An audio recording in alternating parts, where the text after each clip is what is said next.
We at Intel, we started the engagement with the PDF like 3-4 years ago, and now we are expanding that with the bigger engagement.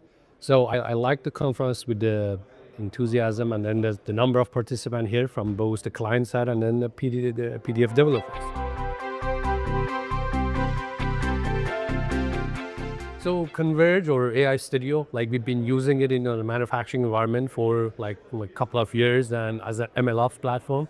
And we are super happy about the capability that it offers for our machine learning engineer to accelerate the development and deployment of machine learning use cases. So it covers all aspects of the machine learning model development and deployment.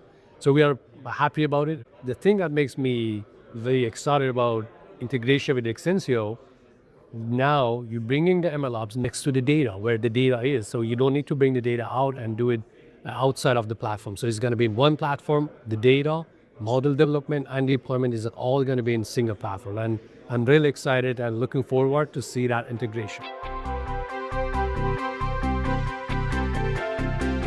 We've been using Exensio in the WLA and the backend for the integrated data and analytic platform.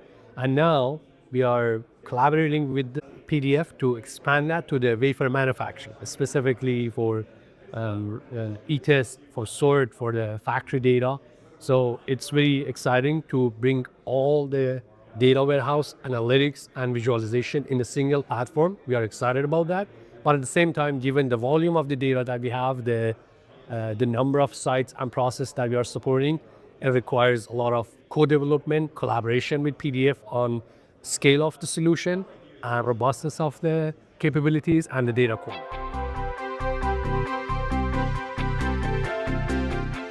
The favorite moments is like all different customers that you guys brought here, like from fabless, foundries, IDM, all together here. And knowing the list of products that you guys have, the offering and the capability that you are bringing for customers like us.